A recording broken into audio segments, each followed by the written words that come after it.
Туристік фильм «Осынады».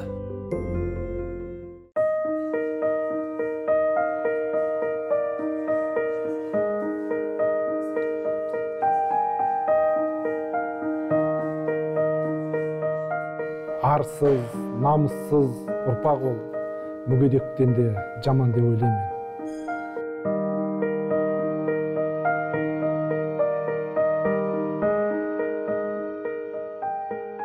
22 жасымда 2000 жыл осындай жағдайға түсіп қалсам, бұл мен үшін емес, тек менің айналамда достарым, менің әке-шешем, бауырларым, туыстарым бәріне менен де қатты батты деп ойлаймын. Өйткені дене мүшеңді сезбей коляскада отырып қалу деген ол мүгедектер арбасы дейді. Сені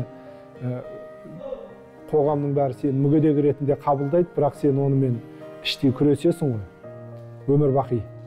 20 жылда мен өзімді ешқашан мүгедекпін деп көрген жоқпын. Енді официальный жерлерде түсінбейтін адамдардың көзінше мүгедектер қоғамы деп айтылды 2012-ге шейін. Одан кейін мүмкіндігі шектеулі деді. Мен мүмкіндігі шектеуліге де қосылмаймын. Өйткені мүмкіндігім шексіз менің. Ақыл ойым шексіз.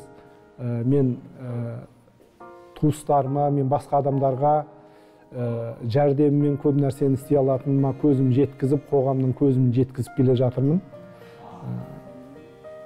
Сол үшін мүгедек деген сөз ол маған айтылмаған сөз екеніне мен өзім ғана сенем.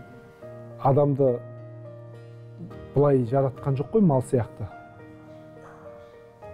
Малда шектеулі, туады, жейді, соясың, сүтін береді, шөп жеп қайт десең қайтады, соға шейін ақыл бар.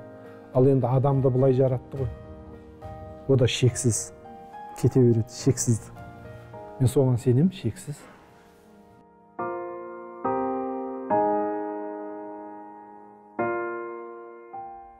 Мынау болмаса, мынау болмайтын еді, анау болмаса, мынау болмайтын еді. Оның бәрі қазір мен үшін, қазіргі еркін үшін бос әңгіме.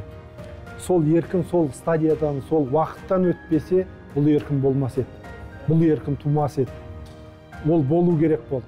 Мені қазір қайтадан сол травма болып, сол жағдайға түсіріп тастаса, мен шығудың жолын 100%-ға білем. Маған қиын болмайды ол кездегідей.